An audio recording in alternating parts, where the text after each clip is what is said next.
E aí, pessoal, bom dia, boa tarde, boa noite. Vamos começar nossa aula de número 10. Continuamos aí nessa pegada aí das aulas online, não é? Eu espero que você do outro lado esteja acompanhando. Não pode fraquejar, não pode perder o foco, beleza, galera? Vamos para a nossa aula número 10, aula de redação, e hoje a gente vai falar sobre um assunto que também foi tratado na aula de literatura, a questão do índio no Brasil. O tema da semana é os desafios da inserção do índio na sociedade moderna.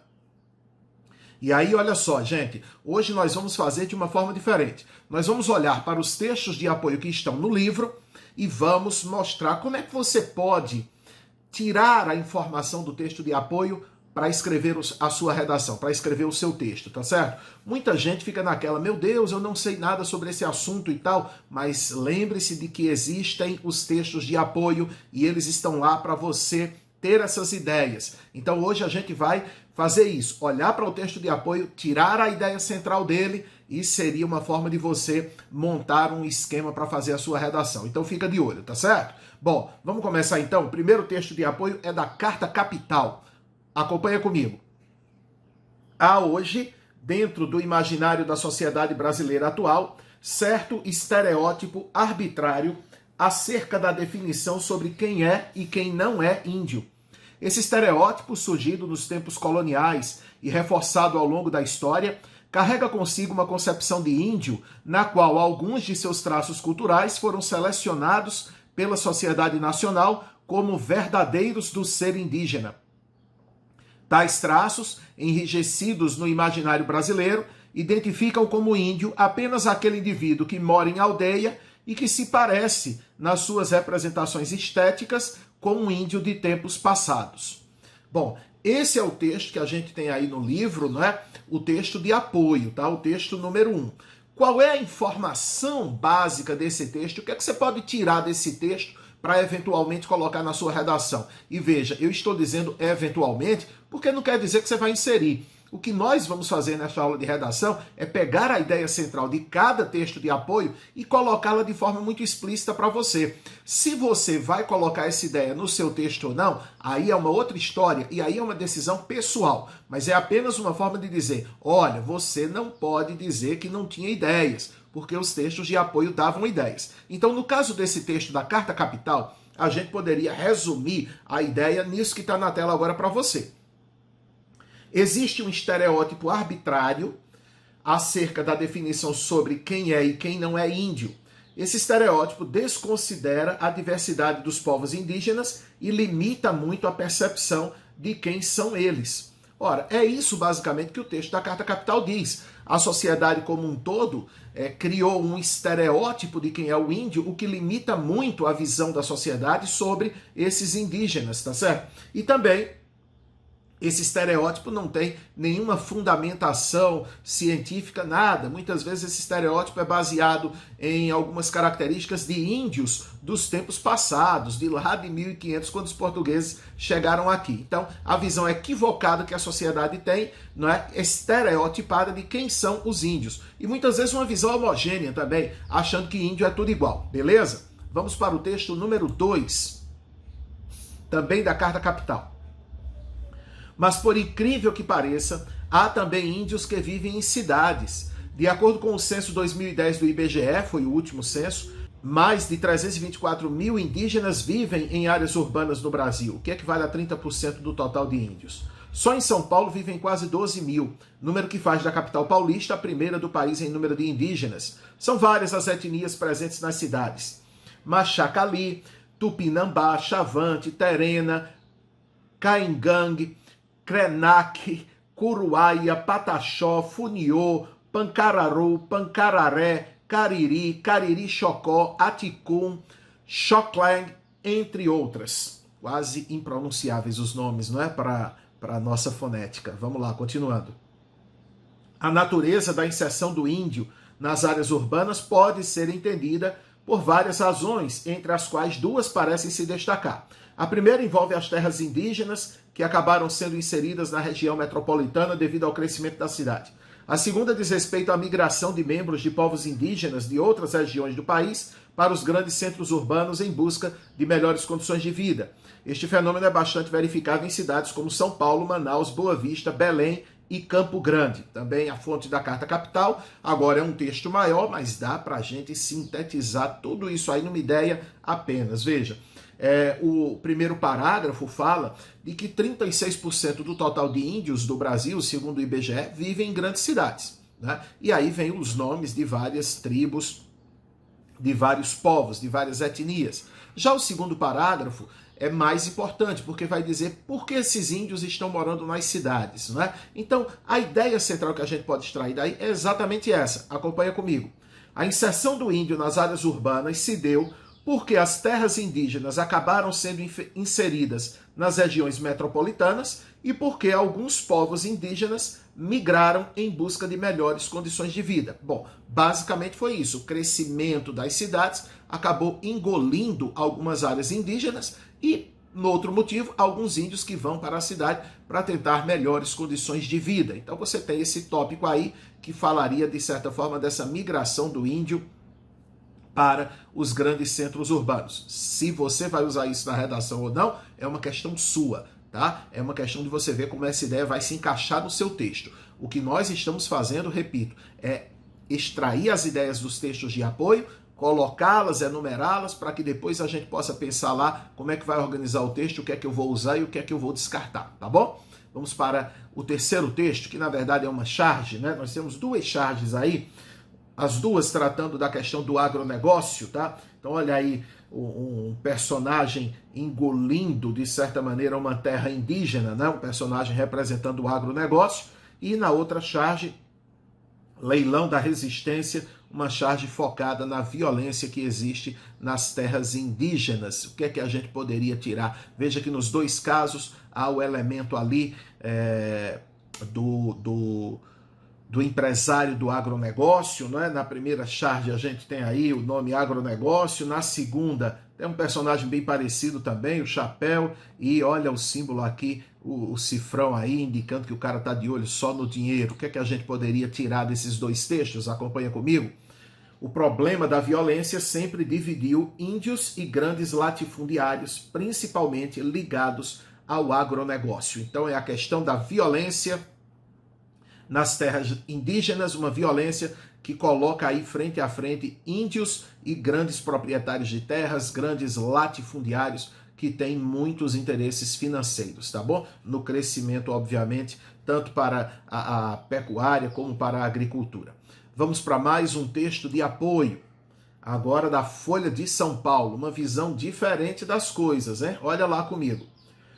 Índios da Amazônia têm loteado e alugado terras para madeireiros desmatarem e retirarem madeira de forma ilegal e a preços módicos, quer dizer, insignificantes. A Folha de São Paulo, identificou casos em ao menos 15 áreas indígenas, no Amazonas, Pará, Maranhão, Mato Grosso e Rondônia, com base em investigações da Polícia Federal, Ministério Público e relatos de servidores da FUNAI. Nas transações, madeireiros pagam R$15 pelo metro cúbico da madeira. Depois é vendida por preços na casa dos R$1.000, de acordo com a Polícia Federal. Além de pagamento em dinheiro, os índios também aceitam aparelhos eletrônicos, bebidas e até mesmo prostitutas, conforme relatos de funcionários da FUNAI. A madeira ganha aspecto de legalidade pelo uso de planos de manejo aprovados legalmente para outras áreas. Chega assim ao mercado. Fora da Amazônia, a prática é menos comum, por haver menos madeira disponível com interesse comercial.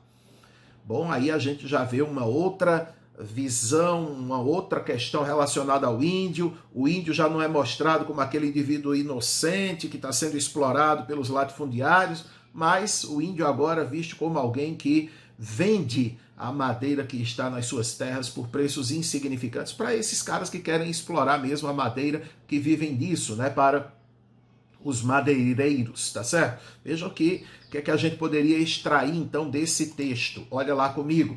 Índios da Amazônia têm loteado e alugado terras para madeireiros desmatarem e retirarem madeira de forma ilegal e a preços insignificantes. Chegam mesmo a trocar a exploração de suas terras por aparelhos eletrônicos, bebidas e prostitutas. Bom, aí você tem um outro aspecto da questão indígena, né? Como os índios muitas vezes fazem para obter dinheiro, tá? Para obter as benesses do mundo do homem branco, digamos assim, e como isso tem acontecido principalmente na região da Amazônia. Então, uma outra questão aí ligada ao índio que já lança uma outra luz sobre esses povos.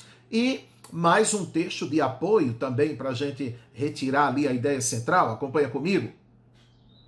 Mais de 1.000 índios de todo o país estão desde a manhã desta quarta-feira, 24, acampados no canteiro central da esplanada dos ministérios e já montaram centenas de barracas de lona, onde ficam até quinta. Eles protestam contra algumas medidas do governo de Jair Bolsonaro, como a transferência da FUNAI do Ministério da Justiça para o Ministério da Agricultura e a extinção de conselhos que tinham a participação de representantes dos índios. Por volta das 9 horas, o ministro Sérgio Moro parou em frente ao protesto para discursar para policiais militares que participavam da Operação Tiradentes. O ministro Moro descartou a volta da FUNAI para o Ministério da Justiça. Essa é uma decisão do governo federal, está no Congresso. No fundo, foi uma decisão tomada, acho uma decisão correta, disse Moro. O índio hoje não é um problema de polícia, o índio precisa de assistência principalmente para desenvolvimento de oportunidades econômicas e para manter as suas tradições, afirmou o ministro. Ele defendeu a permanência dos índios na esplanada. O que existe são manifestações públicas legítimas do índio, como qualquer cidadão. Moro fez selfies com os policiais, mas não foi ao local onde os índios estão acampados, a 50 metros de onde discursou. Muito bem, o que é que a gente tira aí desse texto de apoio? Que a transferência recente da FUNAI para o Ministério da Agricultura colocou os índios em rota de colisão com os grandes empresários do agronegócio. E os índios têm, de fato, reclamado muito da postura do governo de Jair Bolsonaro em relação a eles, né? Uma das questões é justamente essa, que pelo viés ideológico do governo Bolsonaro, o Ministério da Agricultura estaria a serviço do agronegócio, a serviço de grandes empresários e, portanto, colocar os índios sob a tutela do Ministério da Agricultura seria como colocar lobos para tomar conta de ovelhas, tá certo? Então essa é mais uma questão.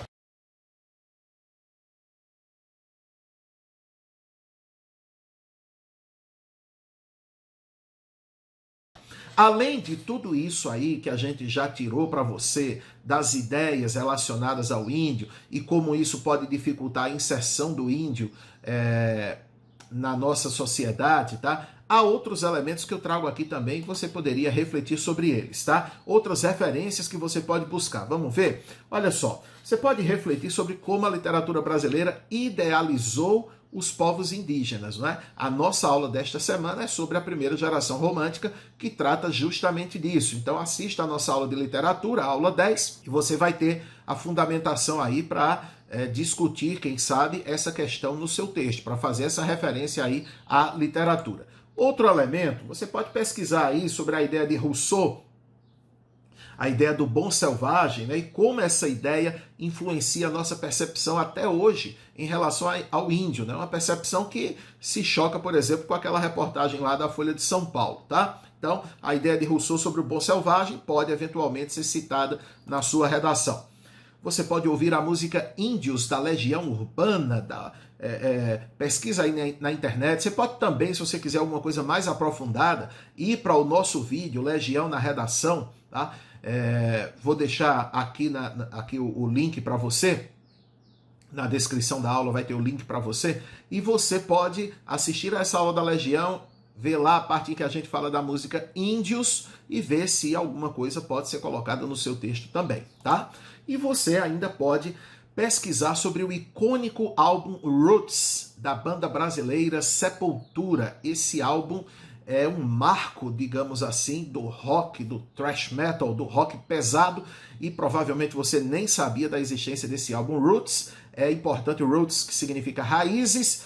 É uma coisa bem interessante que o pessoal do Sepultura fez, você vai descobrir isso aí na sua pesquisa, fica o convite para isso. E aí, a partir de tudo isso, então, você pode refletir sobre a temática desta semana, que é os desafios da inserção do índio na sociedade moderna. Tudo bem, gente?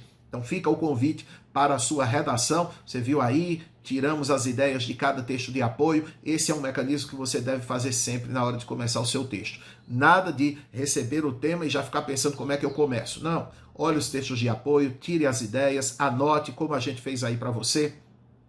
E depois você vai refletir o que é que eu sei desenvolver, o que é que está legal, o que é que se encaixa no que eu vou colocar e o que é que não se encaixa, tá certo? Primeiro é o momento de selecionar todas as ideias, foi isso que a gente fez hoje para você. Agora você vai pegar todas essas ideias e vai ver o que é que você pode utilizar ou não no seu texto. Cuidado com uma coisa, não é preciso utilizar tudo para que o texto não pareça uma coxa de retalhos. É preciso que haja ligação entre as ideias, obviamente, tá certo? Então cuidado para não querer colocar tudo e às vezes não desenvolver bem nada, tá bom? Então, procura ver lá, procure se aprofundar naqueles argumentos que você escolheu para que você faça seu texto. Lembrando que a temática é os desafios da inserção do índio na sociedade moderna. Quais são as grandes dificuldades para inserir o índio? É isso que eu estou perguntando. Quais são as grandes dificuldades para inserir o índio na sociedade moderna, tá bom? É isso, gente. Uma boa semana para todo mundo. Lembra que nossas aulas estão disponíveis aqui sempre às segundas-feiras, a partir de 8 horas, enquanto durar essa quarentena aí por causa do coronavírus, tá certo? Saúde e paz para todo mundo, para vocês e sua família. Grande abraço. Tchau.